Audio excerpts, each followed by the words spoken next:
置富花園居民協會以一間民間嘅組織咧，係正式向城規會申請改劃呢一塊咁靚嘅綠地咧，係成為呢一個生態古蹟公園。咁我哋咧今日好榮幸啦，就請到我哋好多嘅專家學者啊，好多我哋嘅記者朋友，你哋今日嚟到係凝聚呢個民間力量，參與城市規劃嘅。咁亦都係置富花園咧，喺今日記者招待會之後咧，就係正式咧就向呢個城規會咧係申請改劃呢個綠化地，成為呢一個生態古蹟公園。如果以我嘅自己有限所知咧，呢個係第一個民間嘅團體係參與呢一個規劃嘅。咁我哋好希望得到大家嘅支持啦。能夠成功，尤其是我哋都好多謝好多地區嘅支持嘅團體嚇，我哋希望集合大家嘅力量，留翻一個咁好嘅地方俾我哋嘅下一代。好，咁我就先略為介紹咧，就係講緊呢個將置富山谷改劃一個生態古蹟公園。咁其實呢個山谷喺邊度咧？呢個位置大概喺下邊咧，就係港島徑2段嘅。呢條線咧就係嗰個置富道嘅。咁呢度嘅生態價值咧，絕不低於即係高生態價值嘅地方。咁有見及此咧，咁就另外咧就有啲牛奶公司牧場個古蹟。大家好啦，咁我就叫劉振宇，係一位建築師嚟嘅。咁我都係一個置富住喺置富嘅居民嚟嘅。咁我今日最主要咧就想同大家咧好簡略咁介紹我哋個申請嘅背景，我哋申請嘅內容。同埋咧，我哋想同大家講下點解我哋做一個民間團體。咁根據城規會城市規劃條例咧第12項 A 咧，其實咧就任何人咧都被賦予一個權力咧去參與呢個即係分區計劃大綱圖，我哋聲稱為 OZP 嘅改劃。我哋見到嘅山谷咧就喺度，呢個係一個好古舊嘅照片嚟。呢個嘅山谷咧所牽涉嘅土地，頭先咧紅色界內嗰個土地咧，就係喺呢一個嘅範圍以內。大家咧頭先見到個圖，可能咧未必理解係喺個咩嘅基地，但係見到呢一個嘅 aerial view photo 咧，大家咧就會見到其實咧原來咧呢個其實佢同一個綠化嘅地帶，周邊嘅綠化地帶咧係緊接連，而咧佢係充滿咗咧裏邊咧喺個綠化嘅樹冠嘅底下咧埋藏咗好多嘅古蹟，同埋咧好有價值嘅生態系統。喺另一個角度去睇，喺置富花園望過去，就係喺呢一個嘅地點。其實咧，佢而家咧係一個被樹木咧完全覆蓋嘅一個地點。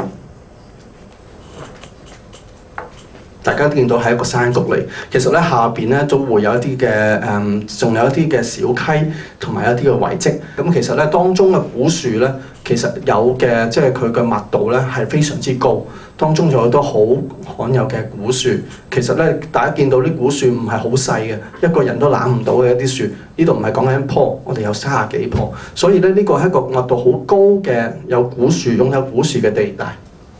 佢啲古樹咧生長咧，仲有一啲嘅特色。佢哋嘅特色咧唔止咧係喺個地下度生長，佢同佢啲古蹟咧係結連咗埋一齊。佢啲根部同埋古蹟咧，基本上咧係啲結連咗，令到咧佢哋咧變成咗一個個體。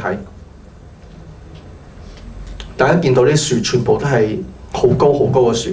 好宏偉嘅根。如果大家有機會可以入到去嘅時候，大家咧一定會俾裏邊呢個咁即係宏偉嘅一啲自然景觀同埋人造物咧嘅結合咧，會覺得咧好嘖嘖稱奇。歷史頭先咧都 show 到呢度咧，其實咧呢個咧個山谷咧以前咧係牛奶公司喺超過100年前嘅牧場。呢個牛奶公司嘅牧場咧，至今其實咧，自從咧喺1983年荒廢以後咧，到而家都冇被任何嘅破壞，除咗係自然生態喺上面生長之外，所以咧呢一個嘅牛奶牧場，頭先係我所講嘅山谷裏邊，就正正擁有咗呢啲牧場嘅遺址同埋呢啲牧場嘅遺跡。有一啲嘅遺跡同埋遺址咧，以我哋嘅所觀察咧，其實咧都非常之完好。有古井啦，有一啲咧就係好完備嘅古蹟。上邊嗰個圖咧，遲啲咧有啲講者都會介紹啊。上邊嗰個圖咧係啲舊嘅照片，下邊咧係現狀嘅照片。大家見到咧，其實嗰個嘅古蹟個遺物咧，其實咧所剩低嘅結構咧係非常之完整。呢個就係頭先我所講啦，個生態樹同埋啲古蹟，佢基本上係交纏地生長，造成咗一個好獨有嘅地貌同埋生態環境。生態，我哋咧喺即係呢個其實一個好豐富嘅生態資源，揾到咧60-70個好罕有嘅雀鳥，喺一個咁豐富嘅生態古蹟文化文物資源嘅一個土地，而家係一個咩嘅土地用途咧？而家咧，根據城規會嘅大綱圖，而家咧係被規劃做 RB， 亦即係咧住宅乙類嘅一個用途。但係我哋相信，我哋需要做一啲嘢去保育呢個咁珍貴嘅資源。所以我哋咧提出咗一個保育嘅方案。其實喺上年咧，我哋咧即係仇生佢哋咧都即係邀請咗各大嘅傳媒去介紹咗當中珍貴嘅資源。但係咧，我哋今天我哋想再行多一步。我哋行多一步咧，想真正為保育呢一個嘅生態古蹟公園咧，做多一啲嘅事情。於是咧，我哋咧主動咧想去城規會申請，將呢一笪嘅土地由住宅乙類改變咧，成為一個生態古蹟公園。呢個生態古蹟公園咧，其實咧就我哋嘅改劃個意圖咧，唔係想加多一個花園，亦唔係加多一個咧遊戲場俾大家。我哋咧喺城規會呢一個即係提交嘅文件申請裏邊咧，其實註明咗我哋想喺盡量原汁原味嘅去保留呢一個嘅生態古蹟公園，唔容許有任何其他嘅建築物喺裏邊，亦咧唔容許咧有任何泊車或者其他嘅設施去破壞到呢個咁珍貴嘅資源。局部或者咧有限度咁樣開放呢個咁珍貴嘅地方俾大眾可以去裏邊咧去睇一睇裏邊嘅情況，但係亦咧需要取得個平衡，唔想咧大量咁樣發展呢一個嘅地方，令到呢個地方咧受到破壞。希望咧就集合各人嘅力量，令到咧我哋可以將呢啲咁真實嘅面貌，山谷咁真實嘅面貌咧去呈現。係透過呢個份申請去咧，讓大眾去知道咧呢一個嘅地方係有幾咁好。今天我都好希望咧，即係我哋所踏出嘅一步係有意義嘅，所以我哋今日咧先會作出咁樣嘅即係一個申請。超過100年歷史嘅香港第一個牛奶牧場嘅古蹟，而又因為30幾年都完全冇人進入，讓嗰個生態可以同呢個古蹟一路咁樣去演化。今日呢一個咁樣嘅地貌裏邊，既有世界級別，因為有世界瀕危同埋易危級別嘅生態，咁所以呢個古蹟同埋生態咧，其實係屬於國際級別。喺香港嚟講，亦都可以稱得上係香港最早現存僅有嘅工業古蹟遺址。如果我哋唔做任何嘅改劃申請嘅話咧，以現時嗰個規劃嘅現狀咧，基本上係可以隨時喺冇任何嘅申請嘅狀況底下咧，係可以將佢摧毀嘅。咁所以我諗咧，做呢個改劃咧，係希望將佢進一步保護。嗱，咁喺呢個圖裏邊咧，你會見到佢係分成咗3個松嘅嚇，即係佢嗰個建議規劃咧係分成3個區域嘅。咁呢個3個區域其實係點嚟嘅咧？就係其實喺嗰個河流嘅區域咧，其實裏邊我哋發現到一啲世界級瀕危同埋易危嘅生態，所以咧就必須要咧係一個高度保護，就有啲似咧就係好似濕地公園咁啦嚇，即係嗰個進出咧係需要管制嘅，以避免咧就係會帶嚟係一啲危害。咁所以你見到最頂頭綠色嗰個部分咧，就係嗰個源頭。嗰個河溪嘅源頭，同埋亦都係現時發現有世界瀕危同易危生態嘅地方，所以咧學生就建議將嗰個區域咧就列為一啲第3類嚇，叫 Zone of Conservation， 就係一啲高度保護嘅，進出係受到限制嘅，亦都唔可以即係污染嘅一啲區域啦。咁而中間黃色嗰個部分咧，咁咧你就會發現咧裏邊係較多係古蹟現存嘅古蹟啦，同埋OVT， 即係話係大樹嘅係啦，嗱咁所以咧喺中間黃色嗰個部分咧，我哋個建議咧就係話可以變成一個叫做 ecological and historical education zone。咁大家如果有進入過現場，都會發現咧就係話裏邊有幾十棵係古榕樹嚇，嗰啲古榕樹係好珍貴，咁但係佢哋啲氣根咧，同埋嗰啲樹根咧，其實都已經生喺個地面，變成一個好靚嘅樹根網絡嚇。為咗避免破壞嗰啲榕樹嘅樹根咧，咁係會鋪設一啲原生木材咧，做一個叫做 elevated walkways 嚇，咁變咗咧就既可以係喺上高欣賞，但係又唔會破壞到嗰啲樹根咁樣。除咗自然保育、古蹟保育咧，係可以有教育嘅機會，而更加重要嘅咧就係話點樣去維護嚇，點樣去保養一個古蹟生態公園。喺香港咧係未有經驗嘅，因為呢個發展嘅問題咧，會受到一啲生態嘅衝擊嘅。咁咧就因為受到呢個衝擊啦，咁就我哋一班自負嘅居民咧，就發起咗去一啲即係入去裏邊去調查下裏邊嘅生態系統啊，睇下裏邊有啲咩特別嘢嘅一啲工作嘅。咁咧就我哋咧就入去睇過，裏邊咧就有好多古樹喺度嘅嚇。咁呢個咧就係個置富山谷裏邊咧，就將來會即係會受到生態衝擊嘅一啲位置啦嚇。咁咧就橙色嗰個圈咧係嗰個將會係衝擊最大嘅一個位置嚟嘅。咁咧就我哋嗰個樹木調查裏邊咧，就我哋咧係主力係集中睇古樹同埋受保護嘅樹種嘅。咁就喺個過程裏邊咧，我哋將古樹嘅位置啦、古樹嘅相關嘅資料啦，譬如話佢哋嘅工位大細啊，佢嗰個健康狀態啊等等咧，咁咧就逐棵咁記錄晒。咁啊製作咗一個咁樣嘅表，連同一啲樹木相關嘅照片。嗱，咁呢個照片都係冰山一角嘅啫，咁即係隨便攞幾張出嚟俾大家睇下嘅啫。嚇，咁咧就連同呢啲相關嘅照片咧，就交咗去俾呢個港大嘅地理系嗰邊幫我哋手。就做一個咧，就嗰啲保護物種同埋呢個古樹嘅位置圖嘅。咁咧就咁呢個圖出咗之後咧，我哋咧就發覺有一個咧幾唔尋常嘅狀態嘅。咁個咩唔尋常狀態咧？就係我哋發覺咧喺呢一個將會受到衝擊嘅位置咧，即係講緊呢一個位置咧，嗰個古樹嗰個密度咧係特別高嘅，咁因為佢嗰個密度咧好唔尋常，咁我哋咧就將呢個密度咧同呢一個香港四大名園咧比較咗一下。咁四大名園就係呢四個園啦，維園啊、香港公園、九龍公園同動植物公園啦嚇。咁咧就佢喺每一公頃裏邊咧嗰個古樹嘅數目咧就係呢個嚟嘅。舉個例，維園咧每一公頃咧係有0.78棵嘅，動植物公園咧每一公頃咧係有4.1棵嘅。咁咧暫時嚟講咧，動植物公園個古樹嘅密度咧係最高㗎啦。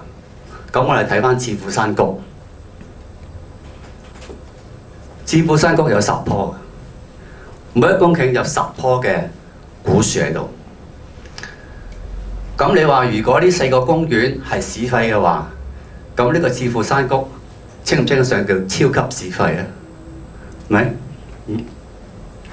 咁假若政府喺明明有一個教授出到一個替代嘅方案嘅情況之下，仲係要執意去破壞呢個山谷，佢喺樹蔭下邊所孕育到嘅一啲物種咧係特別多。我可以講咧，佢係一個小型嘅亞馬遜森林嚟嘅。係啦，咁如果假設政府仲係要執意要破壞呢一個咁高生態價值嘅地方，咁剩翻落嚟嘅咧嘅古樹嗰個命運咧，就將會係咁樣樣嘅將來。咁如果我哋今日都唔做一啲嘢嘅話咧，將來剩翻落嚟咧，只係得翻遺憾同埋禍延我哋嘅下一代嘅啫。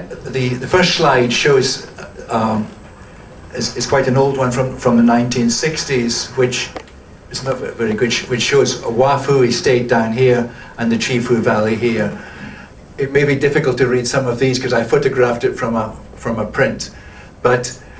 we start off with paddocks here. We've got piggeries here. We've got another paddock down here. We've got Stonebridge here, but this is the area that we're talking about. There's more remains from the dairy farm up here, and this is the dairy farm welcome theatre at the Bethany. These are two of the original cow sheds from the 1890s. What we've got here is quite a large and very intact fodder silo, which is up behind Pokfulam village. This is it from the top of the slope. It's built on a slope, so you could load the grass and fodder into the silo from the top, and it's very deep. I am standing here in this photograph looking down into the silo, so it's about 10 meters or so deep from this level. It's basically three stories high. This is up behind Pokfulam village, but this is remains of another one, sadly partly demolished. In the Chifu Valley, there's two different silos in the Chifu Valley, but you can still see paint markings, which you may be able to see in this photograph showing the height of the silo. But here is a manure pit where they kept basically the manure from the animals, which I guess they used for fertilizer. And again, this is built on a slope. That's it, probably in the 1930s or so. That's it today. It's really quite an impressive structure. It's built of squared, coursed rubble masonry. So it's quite an interesting structure and quite well built. And here we have two paddock walls. They're constructed of coursed rubble masonry, probably using volcanic rock quarried from the area. Here we've got a corner of a paddock with a water trough for the cows to drink from. And here we have a ramp coming down into the main area of the paddock, and there's grooves on the foot of the ramp for the animals, for the cows to grip their hooves as they come down into the paddock. And here are piggeries, which is further up the valley, and here is another different kind of manure pit, which is up the valley. Here's the paddock walls with a step style, and this is a device for crossing a paddock wall, a farm wall. And this is in Hong Kong, this is in the dairy farm, and this is one probably in the United Kingdom. Again, there's steps up here. The top of the wall is rendered flat to make it easier to cross, but again they climb the steps, step over here and down the other side. So we've got some of the remains we've got here are fairly interesting. And the Chifu Valley is a place of heritage and beautiful nature. The heritage goes back to the 1890s, and the dairy farm closed in the early 1980s. So the dairy farm existed for almost 100 years. 第一類嘅石牆咧，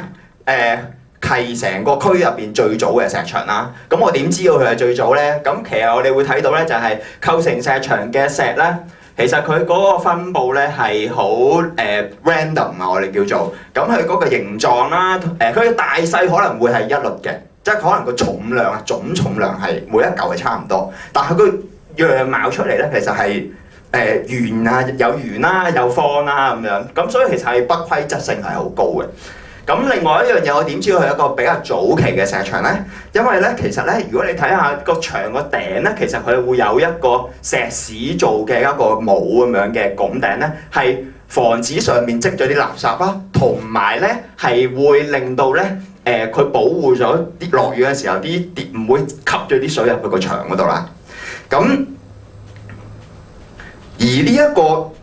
石呢一類嘅石牆咧，得意嘅地方係佢嗰個石屎拱頂咧，佢其實咧係為咗慳石屎嘅話咧，佢入邊係攝咗好多碎石嘅。佢只不過面嗰陣係用石屎，入邊咧其實佢係攝咗好多碎石。點解咧？因為嗰陣時候咧，喺一個1880年代嘅末期啦，其實嗰陣時未有 local 嘅 cement 嘅，即係我哋未有呢個本地嘅英泥。咁我哋啲英泥係點嚟嘅咧？就係坐船喺英國度運過嚟嘅。咁來佬貨梗係貴㗎啦。咁所以其實咧，佢有啲慳石屎嘅方法啦。咁就有啲 fillers 啦，我哋叫做咁啊 cement saving 啊，即係話佢慳翻啲石屎咁樣啦。咁所以呢個係一個早期啲嘅石牆嘅得意嘅特色，就係嗰啲石係比較奇形怪狀啦，同埋有個慳石屎嘅砌法。咁我點樣知道佢係1880年代末啊1890年代初咧？咁其實我哋可以用翻啲舊嘅相去做翻啲 referencing 啦。咁啊舉例啦，咁啊頭先我哋講啲 random wobbles 啲嘅牆啦，即係啲不規則性啲石嘅牆啦。其實我哋會睇翻1880年代末期起嘅纜車，佢個纜車站個基底咧，其實都係一啲類似咁樣嘅石啦，即係比較奇形怪狀啲。咁呢個係第一種啦，最早期啦。咁去到後少少係點樣咧？開始咧就會有啲制式化嘅石啦。咁係啦，呢種係第二種。嗱，同頭先比嘅話咧，其實都會有少少原始性嘅。咁但係咧，你會見到起碼第一樣嘢，頭先嘅分別就係，起碼呢個係正方一格格嘅。雖然佢唔係好完全攞得好直啊啲線，佢係都係啲線都唔係好直嘅。同埋咧，一格格正方咧都係有大有細嘅，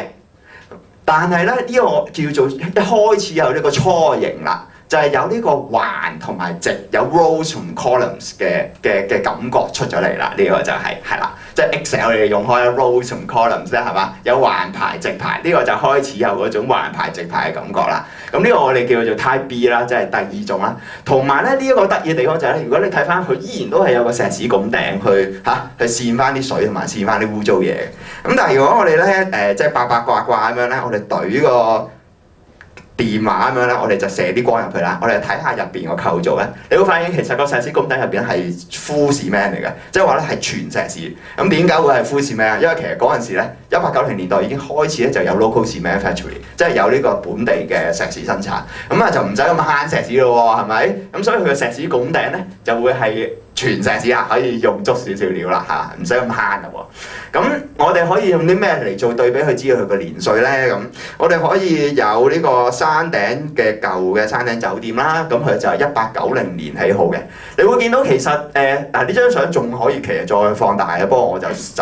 我又唔可以放到好大，因為我又想 keep 翻個建築物個樣俾大家睇下啦嚇。咁但係其實如果你留意下嗰個基底咧，就係呢啲每一格都係一個正方形，但係又唔係好完全攞得好正嘅正方形喎嚇，即係有啲正方得嚟咧，又啲邊又有啲攣攣地咁樣啦。咁其實就會係類似嗰一種石嘅排法。咁我哋會見到其實咧喺1890年代咧，開始嗰啲石咧係會開始慢慢攞直佢啲邊嘅。咁所以咧你會見到咧唔同程度嘅。慢慢開始咧，啲線開始直嘅。咁咧舉例咧就係後少少咧，舉另外一個例子。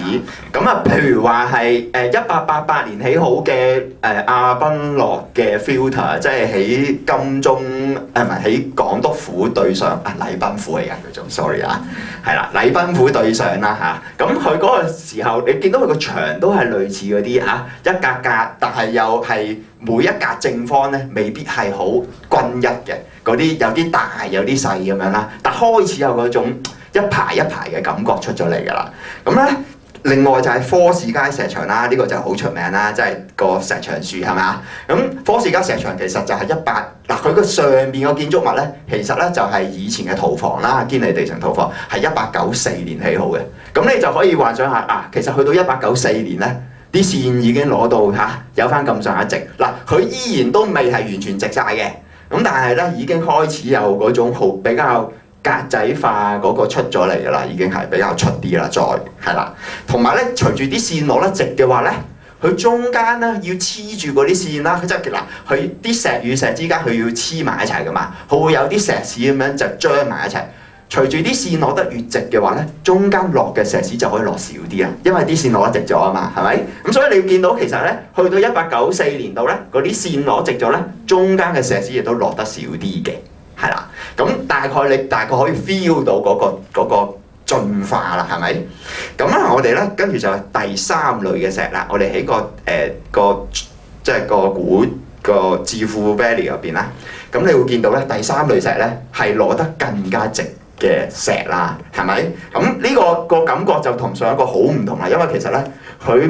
啲石因為好工整啊，所以石與石之間咧落嘅石屎其實係好少啦。咁所以變咗黐埋一齊，我哋叫 mortar 啦。個 mortar 落得少咧，佢啲 mortar 嗰啲 mortar lines 即係嗰啲石嗰啲黐住嗰啲英泥嗰啲線咧，亦都係落得好直嘅。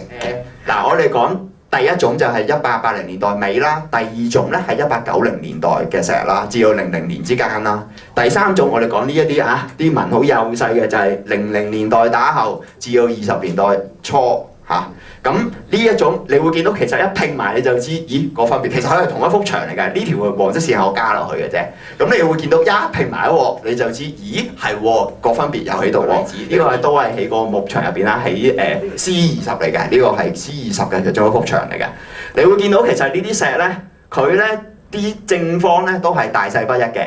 咁但係咧佢又佢呢一個似係第二代嘅石牆啦，但係佢又有第三代嘅特色喎，就係因為佢啲 mortar 啦，即係佢嗰啲黐住啲石嗰啲英泥咧，其實落嗰啲線係會比較幼細啲嘅，係啦。咁所以其實呢個係一個 transition 啦，可以當係即係又介乎第二代同第三代之間。咁你問我哋估佢咩年歲啊？我估佢係00年代啦，呢一隻係。咁我點樣估係00年代？咁我梗係有即刻可以 reference 到啦。咁呢個係咁下邊呢個咧係堅尼地道起緊嘅時候，1904年嘅相啦，你會見到其實佢都係開始啲格咧係攞得幼細少少啦，同埋啲石開始係都規則性都高嘅，係嘛？咁呢個係比較容易啲可以攞到直接對比嘅例子啊。另一個例子就更容易攞咧，就係香港大學啦，因為香港大學就1910年起好噶嘛。咁香港大學個門口嗰排石咧。就係嗰啲開始係正正方方，攞啲線比較直少少啦。咁呢個就係嗰種比較第三代石嘅特色啦。咁咧我哋如果睇翻頭先個 PowerPoint 嘅話咧，你就會發現咧其實咧喺置富嘅入邊咧，佢好多石牆咧，其實係第一同第二代嘅。咁即講咗，即證明係啲咩咧？第一同第二代嘅話咧。即係話證明咧，佢係一個建築嘅年代咧，大概就係1880年代尾啦，至到1900年。咁就 Patrick Manson 有見於香港咧，就冇一啲新鮮衞生嘅牛奶供應俾同埋負擔得起嘅牛奶咧，就俾啲西人咧當時嚟講，咁佢就諗到個念頭，就開始喺牛奶公司薄扶林一帶就起個牧場。咁就你睇到呢幅相咧，就係、呢個就係置富山谷，即係而家嘅置富山谷嗰陣時1968年嘅樣。咁今日有關古蹟或者呢一個嘅山谷嘅價值咧，好多朋友都講咗啦，我未必需要係再喺度再詳細講。但係我好幸運咧，有機會即係走入呢一個山谷2次啦。咁所睇到嘅景物，所睇到嘅牛奶公司嘅歷史遺蹟咧，簡直係歎為觀止啊！我亦都好欣賞置富居民佢哋關注組能夠從發現到呢啲古蹟，然後再喺過去嗰一年嚟咧，好深入咁研究，好有心機咁樣做咗好多研究，無論係古蹟、古樹或者係生態，都作咗好詳細嘅研究。而到今日咧，係終於咧係做出今次呢一個嘅規劃申請，同埋向古諮會呢係要求咧向呢一個嘅為呢一個嘅山谷呢一啲嘅遺蹟評級咧，我係非常之欣賞，亦都覺得即係好希望佢哋能夠咧即係成功。咁我反而都想提翻咧，其實中西區關注組咧就住呢一類嘅改劃呢，其實我哋早喺2005年呢已經做第一個。咁當時荷里活道警察宿舍呢係劃為呢一個嘅 residential 嘅用途，亦都係政府呢係打算拍賣咗警察宿舍呢係起住宅嘅。咁當時我作為街坊啦，我哋亦都組織咗一個叫中西區關注組呢，就係第一次入咁樣嘅規劃申請。將當時警察宿舍嗰個 residential 嘅用途咧改劃翻去，做翻咧係公共嘅用途，係 GIC 政府機構同埋社區嘅用途。特別咧，因為佢係曾經係中央書院嘅前身嚟嘅，咁亦都有中央書院遺跡啦，所以我亦都有一啲嘅 notes 咧係寫明必須要保留中央書院嘅遺跡。咁呢個係我哋第一次嘅改劃。我哋就住呢一個西嘅改劃呢，其實係做咗2次嘅規劃申請，我哋去過2次嘅城規會。咁結果大家都知道已經係歷史嚟㗎啦。咁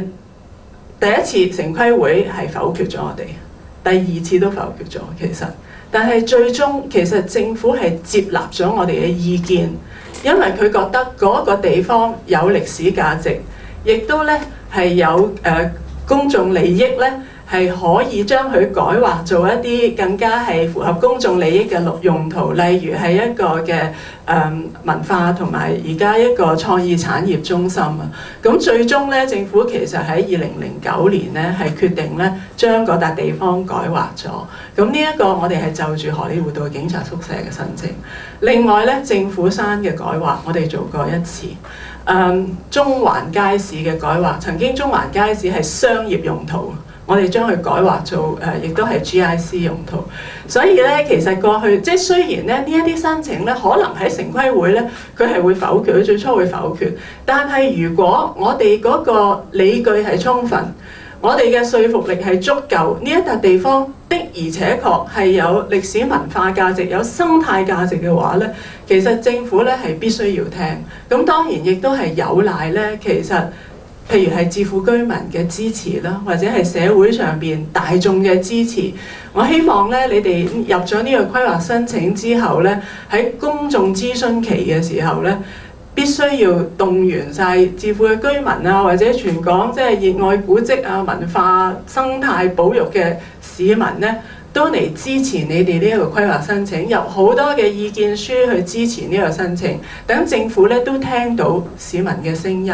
咁呢一個係即係第一步。咁去到你哋要去到城規會嗰個聆訊嘅時候，嗰個 hearing 嘅時候咧，都請大家都出席去講下嘢啊，因為呢個亦都係反映到俾政府睇咧，大家係支持呢一個嘅規劃申請。咁我哋希望真係呢個申請係會成功，政府係會聽到市民嘅聲音，亦都係接納你哋一個好好嘅意見。我一路坐住喺度睇，見到呢度有咁多有價值嘅古蹟，有咁美麗嘅環境。有啲感覺好似係，譬如好似新界嘉道理農場咁，我哋入到去又係即係類似一啲咁嘅公園，個感覺可以係咁好啊！而且呢一個公園更加近市區，就喺置富我哋即係呢度冇幾遠，可能係幾個字、半個鐘頭嘅車程已經去到啦。咁如果將來能夠保育到嘅話咧，真係會係對香港嚟講係一個好好嘅禮物。城市發展喺任何一個地區係非常之重要，但係我哋近年咧係大力推動咧喺城市發展裏邊咧係保留大自然嘅特色喺裏邊嚇，咁即係城市中間要有自然嘅地質地貌。嗱，咁我而家翻去薄扶林呢度啦，大家都可能唔知有冇見過咁樣嘅一個薄扶林啦。嗱，咁喺西面南丫島翻嚟，我哋喺海邊見到咧呢個3角形嘅尖峰咧就係西高山。嗱，而喺佢右邊咧有另一個高山嘅，呢個就係奇力山。嗱，咁薄扶林咧就好幸運，就係坐落喺一個風景咁優美同埋喺地質上有咁特殊意義嘅地方。點解呢啲山峰會咁尖、咁險峭，同埋佢係一個好險峭嘅山脊嘅，好窄嘅。奇力山同埋西高山都有。咁佢同個地質個構造同埋岩石本身係有好大嘅關係。咁我哋睇翻政府啦，土木工程擴展處嘅地質圖，咁我哋可以了解到薄扶林區嗰個地質智庫山谷就係呢個位。嗱咁綠色呢啲淺綠色代表咩咧？呢啲咧就係代表咗其中一組嘅火山岩石，我哋叫鴨脷洲組嘅火山岩。咁呢組咧深綠色咧就叫做另一組嘅火山岩層啊，咁就係摩星嶺組嘅。當時嚟講，火山爆發咧係香港嘅中部，香港中部發生大型嘅火山爆發，咁咧分咗好多次咧就將火山嘅岩漿咧就噴咗出嚟嘅，咁形呢個係白堊紀，冇錯，1億4千萬年前。嗱咁呢啲岩石噴咗出嚟之後，因為佢有好多層次嘅，部分嘅火山岩咧佢非常堅硬嘅，咁好堅硬嗰啲火山岩咧就形成咗而家嘅西高山同埋奇力山，同埋一啲好顯著、好險峭嘅山脊。嗱咁呢個咧就係話地質本身嘅地質同而家嘅地貌風景其實係一個好大嘅關聯喺度嘅。嗱咁呢啲岩石咧獨特之處咧就唔在於呢啲火山岩噴出嚟咧係一層層咁好多時香港我哋見咧都係一層一層嘅火山岩咁而在於咧呢啲火山岩咧係接曲咗嘅。我哋大家可能會識欣賞太平山或者西高山薄扶林風景都相當唔錯咁但係我哋如果再深入啲嚟睇咧，原來了解到咧，原來個地質結構係唔係咁簡單嘅？呢啲地層咧，呢啲火山岩咧係接咗做好多個 V 字形。嗱咁薄扶林咧就正喺呢個咁獨特嘅地方嘅一個中心嗰度。咁當然包埋太平山啦。嗱咁呢種咁嘅地質結構咧，當然亦都從喺個地貌裏邊咧係反映到出嚟嘅。咁薄扶林區咧就個地貌有好多好美麗嘅地方啦。嗱喺正話講置富花園薄扶林水塘呢啲地方咧係一啲沿岸嘅高地咁我哋見到一個山重水複嘅環境咁有小溪薄扶林溪喺側邊流過，有置富谷係一個比較深切嘅河谷。咁另外有啲小嘅山丘等等。咁係一個好美麗嘅地貌嚟嘅。我哋仲有瀑布灣，瀑布灣咧，大家都知，可能大家可能去過啦咁係一個沿海嘅瀑布，咁香港嚟講係好少見嘅。咁但係好可惜咧，我哋睇到咧喺過往嘅發展咧，薄扶林裏邊似乎個發展模式唔係好注重佢本身存在嘅地貌地質，只不過就係瀑布灣。當時嚟講咧個水量唔算多，如果水量更多咧，水量多夏天嗰陣時咧係會好靚。喺後邊大家都可能見到啦，有建築物。瀑布灣後邊整個嘅火山岩一個險峭嘅夾角咧，整個係被剷平嘅，變咗做而家嘅貝沙灣。咁變咗個瀑布咧，如果你去欣賞個瀑布咧，後邊咧就係一排樓，亦都係一條路，可能會有一架雙層巴士喺後邊過。咁亦都反映咗咧，就係話喺過往嘅發展咧，似乎就達到唔到我哋個會咧提出嘅城市中自然嗰個嘅考慮。我哋希望咧城市之中咧裏邊咧係保留呢啲獨特嘅自然地貌地質資源咧，係做得更好。睇過就居民協會同關注組嗰個嘅理據亦都實地去參觀過呢個置富谷裏邊嘅環境，咁亦都做咗一啲簡單嘅分析，好似正話地質地貌嘅資源亦都睇過咧，就係薄扶林區到咗而家個發展狀態嘅情況咧，我哋認為咧呢個置富谷嘅範圍亦即係呢度啦。而家講緊係呢度嘅發展成個置富谷咧係成一整個，奇力山頂喺呢度咁我哋認為咧就係好值得咧支持佢哋嗰個嘅諗法，就係話去保育呢個山谷。我哋亦都要知道咧，正話嗰個接曲嘅山咧，其實置富谷咧亦都喺呢個接曲嗰個山脈嘅中間。咁整體上嚟講咧，我哋覺得置富山谷咧係成個薄扶林珍貴地貌地質資源嘅一個好重要嘅組成部分咁加上有豐富嘅人文景觀啦、歷史嘅資源啦。咁所以咧，從各方面嚟睇咧，我哋個會咧都非常支持呢一個嘅城規會嘅改劃申請嘅。呢個咁嘅置富山谷其實咧就車程咧就離開咧我哋嘅中環心臟地帶咧，只不過15分鐘啫。就咁我估喺全香港新界九龍都揾唔到第二幅噶啦，仲加上咁豐富嘅古蹟古樹，依家仲加上咁即係1億4000年前嘅地質地貌，居然都喺入邊。即係除咗古樹，我哋呢家講緊都得100幾年，但係呢家原來拖到去1億4000年前，咁真係即係。好似姚教授講，即係一定要將呢樣嘢係保留落嚟嘅。咁但係咁多位專業人士，咁多個數據，咁多嘅地嗰個標記啊，咁多個文獻啊，咁呢家咧就所以咧形成咗呢個咁豐富嘅改劃建議俾政府咧，真係好難得嘅，真係好難得。咁我就令到我諗到咧，即係香港咧就係一個重金融、重地產。咁呢家咧即係發現咧，原來個市民咧嗰種咁嘅人民嘅心態、保育嘅心態，原來係咁豐富嘅。咁所以咧，希望能夠藉住呢個機會咧，就令到咧我哋香港咧多啲浪漫嘅人民嘅色彩。咁我哋唔好淨係講西九文化中心，我哋喺香港就喺15分鐘內，就居然可以有個咁好嘅即係契機係做咁多。相當闊嘅一個 spectrum 啦，就由古蹟到生態到地理到人民。到關懷成個城市持續發展嗰個睇法，咁就好多謝大家參與支持，咁就跟住個環節咧就係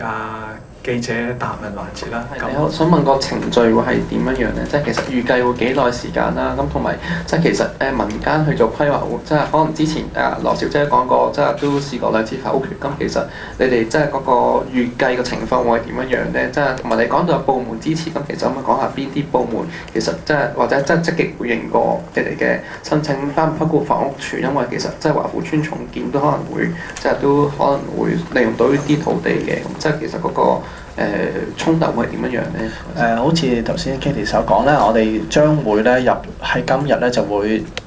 去正式去城規會下晝啦，正式去城規會咧去即係申請呢一個嘅改動。咁城規會咧佢會有一段嘅時間咧就會去俾公眾咧去俾一啲意見啊嚇。咁佢首先咧都會喺呢個改劃嘅土地附近咧去貼一啲嘅公告，跟住咧就令到咧市民知曉之後咧，市民就可以就住呢一個嘅改動咧發表意見。咁過咗呢個發表意見期之後咧，我個認知咧就我哋都會有個機會咧上去做一啲嘅 hearing 或者 presentations， 咁咧就會去直接去城規會去做表達我哋各方面所規劃嘅理據同埋意見。城規會咧會根據我哋嘅意見或者我哋嘅諗法咧，可能有補充資料，可能有 defer 或者可能有唔同嘅考慮咧，到時咧我哋就會適當咁樣去回應嘅。咁呢個係我所認知嗰個規劃嗰個嘅程序。咁頭先你講到整體即係個部門上邊咧，其實我哋都不斷去即係其實我哋坐喺度嘅人，其實都有同唔同嘅部門有過一啲嘅聯絡。例如 Julian， 我知道佢哋之前都發過信咧去 AMO 嘅，咁就係就於我哋有發現呢個古蹟咧，我哋咧都向佢哋提出過呢啲嘅即係我哋嘅理據，佢哋咧都係即係有回信去回覆我哋嘅。其實我哋都有開過一啲嘅所謂交流會，咁咧就將我哋嘅發現咧同佢哋講過，佢哋咧都好用心去聽我哋嘅意見嘅。咁但係暫時咧就未有一啲最積極嘅回應，咁但係我都好期望咧政府喺即係經過咗今次我哋嘅申請之後咧，佢哋咧可以再進一步咧同我哋嘅溝通。其實我都可以即係分享翻中西區關注組嘅經驗啦。嗱，呢一類嘅申請咧，一定係唔容易嘅。我想講，你見到其實即係關注組佢哋落咗咁多心機，整咗咁多嘅 research， 你都見到。咁我哋嘅經驗就係話唔容易。但係如果我哋有決心，而我哋所收集到嘅理據，我哋所即係攞出嚟嘅理據咧，如果係充分嘅話咧，做咗一次或者做2次，政府係會吸納嗰啲意見。嗱，我哋有好好嘅例子就係荷里活道警察宿舍嚇，由佢真係結果係放棄咗嗰個住宅嘅用途，而改劃成為一個公共嘅用途，今日成為呢個 PMQ 一個創意產業中心。第二，中環街市當時係諗住拍賣做商廈嘅，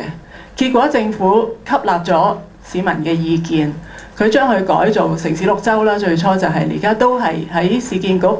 之下嘅一個嘅保育嘅活化嘅工作。另外政府山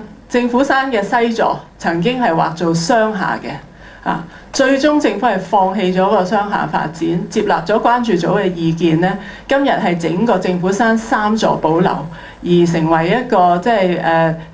Department of Justice 呢個律政署嘅總部。即係所以咧，其實成個過程咧，如果理據充分、市民支持，亦都真係有保育生態價值嘅話咧。其實政府係必須要聽，因為咧呢個係一個，我覺得係一個即係好緊要嘅嘢，就係話，即係我哋香港市民可唔可以接受政府咁樣剷咗我哋嘅古蹟先？咁一定會有一個好大嘅公眾嘅聲音啊，亦都會即係政府必須要考慮到佢值唔值得要做，即係要做到咁差咧？有冇其他嘅 alternative 咧？一個屋苑嘅，譬如一個華富村嘅發展，有冇其他嘅 alternative sites 可以係揾到地，可以重建華富村咧？呢個佢必須要回應嘅嚇，佢唔可以立亂嚟，而且城規申請係一個嘅法定嘅機制咧，佢必須要有全盤嘅考慮。如果城規會會接納，即係要會考慮將佢劃做生態古蹟公園嘅話，會唔會即係關注組或者你哋都會即係去揾人去進行規劃，或者暫時有冇咩方向喺呢一方面會去點樣去進行呢一個生態古蹟公園嘅規劃會比較好？改劃申請咧，其實係就住裏邊，如果真係有足夠嘅理據，高度嘅生態同古蹟嘅價值嚇，咁咧就已經足以係說服城規會嘅委員咧，係將佢改劃批准。咁個改劃只不過係話由大綱圖裏邊嘅住宅乙類用途咧轉用做一個高度保護嘅用途啫嘛，裏邊就唔牽涉話變咗呢個用途之後，具體點樣規劃發展，咁嗰個係下一步。咁好多時就會可能譬如話政府嘅內部，譬如話拓展處佢哋就會係做一啲 public engagement 嚇，即係同市民開始去做survey 去開始去商討嚇。如果政府係真係支持由下而上咧，其實要做多啲咧，就係同市民嘅互動啦。市民俾多啲意見就話佢哋想點樣去享用同埋學習有關生態古蹟裏邊嘅內容啦。咁從而咧就係政府嘅內部咧係會再制定一啲方案出嚟，所以其實係分2步嘅。而家嗰個程序只係做緊一個改劃申請，做完改劃之後咧，再有應該一段時間嘅public engagement， 然之後最尾先會落實嗰個設計方案。咁我想問，即係除咗在座嘅朋友之外，即係自負其他嘅居民嘅參與程度係點樣嘅咧？即係佢哋活唔活躍，或者佢哋有啲咩參與咧？咁同埋想問，即係如果之後去到公眾諮詢嘅程序嘅話咧，大家係會點樣去engage 多啲自負嘅人，甚至係即係香港多啲人去關注，去令到佢成為一個勢力咁樣咧？咁咧，我哋就有啲居民咧，就喺2014年嗰陣時就話俾我哋聽，下邊有牛奶公司古蹟嘅。咁我哋嗰陣時咧就開始咧就係好似探險咁嘅心態落咗去嘅。咁點知一落咗去之後咧，就發覺咦，哇！原來有成個牧場係俾啲樹、大樹、古樹咧覆蓋住嘅。咁就嗰陣時已經開始就覺得，咦，哇！呢樣嘢即係成個山谷個位置係好特別喎，從來都未見過嚇。咁後期咧就開始咧就再揾多啲探多幾次。咁探多幾次咧就咁又識咗身邊嗰啲街坊。咁又街坊咧又開始就聽到，哇！啲樹又好特別喎，啲古樹群。咁又咦？咁就吸引到我哋將呢啲事情咧就通過嗰個居民嗰個大會啊，就講出嚟。咁就居民咧就有啲係觀鳥嘅，喂，我見到入邊有成起碼60隻雀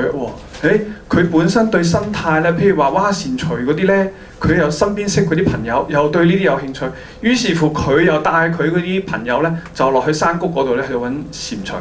咁咧就第一次、第二次佢哋咧都淨係聽到，我就問佢：咦，你有冇錄音啊之類？我影相，佢話冇。咁於是乎我哋自己咧自組咧就幾個人，就夜晚7點鐘去到10點鐘，係7月份嘅時候，哇冒住月黑風高啊、蚊患啊，咁就入咗去。咁我哋好彩，咁有啲好似Joe 啦，隻眼就特別厲害，即係呢位啊，佢就咧聽到聲咧叫咧嗰啲蟾蜍聲咧，我哋就喺度搏命錄音，佢咧就又係睇又係聽，就俾佢望到嗰隻蟾蜍嗰隻聲。咁咧就好啦，咁我哋有樹啦、蟾蜍啦，咁我哋有一班居民咧就沿住啲河溪咧又睇到啲啲河溪入邊有啲魚仔啊，有啲蝦仔啊咁樣。咁於是乎咧，我哋將呢啲樹淡水嗰啲生物啦、蟾蜍啦啲資料咧就反映俾譬如香港大學啊嗰啲生態嗰邊部門嗰啲學者咧就問佢哋意見啦，就做啲樹點樣保育啊，咁就慢慢咧就將呢個消息咧就透過朋友圈咧就擴散出去啦。咁於是乎咧，我哋吸引咗就學者嘅幫助，好似我哋頭先有個地圖就係香港大學地理系咧就幫我哋製作成個地圖出嚟嘅。咁就好似關於嗰啲牛奶公司嗰個位置，咁我哋有個問題就話，究竟幾時呢個咁嘅牧場開始起嘅咧？咁我哋又好彩識咗張朝敦博士，咁佢又好有興趣呢一方面嘅研究，咁佢又參與其中，咁所以咧就即係我哋咧就成個活動係一個良性循環，好似滾雪球咁樣，越滾越大咁樣。即係好似我哋又識咗阿羅雅玲女士，咁樣佢又將佢即係嗰個改劃嗰啲經驗又同我哋分享，於是乎咧就無形中咧就變咗，咦，原來有即係先例可循嘅，咁有經驗可以學嘅，咁我哋自己亦都居民之間，咦係喎，即係呢個都係一個好嘅方法，我哋都試下我哋即係既然睇到入邊有咁多珍貴嘅嘢古蹟啊。咁就將呢件事咧就再同其他朋友，好似我哋又識咗嗰個Julian 佢又同嗰個地貌地理又有興趣嘅，咁又將佢嘅認識又同我哋分享。咁我哋於是乎咧就係喺琴日最後1分鐘就將佢嘅意見就補充落去我哋交俾城規會嗰個意見入邊嘅嚇。多謝。我自己係居民協會啦，咁冇理由頭先呢位記者朋友問咁居民協會點樣去凝聚居民啊？咁仇生頭先就好好㗎，佢你睇下凝聚咗咁多位嘅專家學者啦。咁喺我哋自己居民協會裏邊，我哋點樣能做到令到我哋智庫居民都積極參與支持我哋呢？因為第日可能呢，城規會如果佢真係要做規劃諮詢嗰陣時候呢，就係好有賴我哋智庫嘅居民咧係積極參與同埋支持。咁其實咧喺過往我哋都已經喺不同時段咧，我哋都舉行咗一啲嘅研討會。咁呢個咧就係我哋自己智庫花園居民協會喺內部裏邊，我哋點樣去凝聚街坊去支持呢一個活動咧？因為都好重要嘅。如果有我哋智庫居民去支持咧，咁個力量咧都會係好大嘅。睇翻而家嘅建議咧，就話其實都可以考慮翻，因為我哋個會就話發展之中亦可以保育，咁變咗其實喺一個咁靚咁多古蹟嘅山谷之中咧，我哋希望亦都有透過一種叫做地質旅遊嚇。咁地質旅遊本身嘅意思就係一個生態旅遊之中，係保存翻現時呢笪地方所有嘅生態，亦都唔破壞千年。所以我哋可以將1億4千年帶到而家現時，俾公眾係了解翻我哋當地嘅居民點樣係要利用到現有嘅一啲嗰啲材料，石頭嘅材料，係用翻做翻起到呢一個咁靚智庫牛奶公司嘅設計。咁所以喺整個概念嚟講，我覺得我哋仲有好大嘅空間去發展。呢笪地方係咁近市區，我哋可唔可以提倡一個咁近市區嘅一個生態地質古蹟公園？咁令到咧係，就算外國遊客嚟都好咧，都多咗笪地方去參觀。咁呢個係我嘅即係少少嘅意見嚇。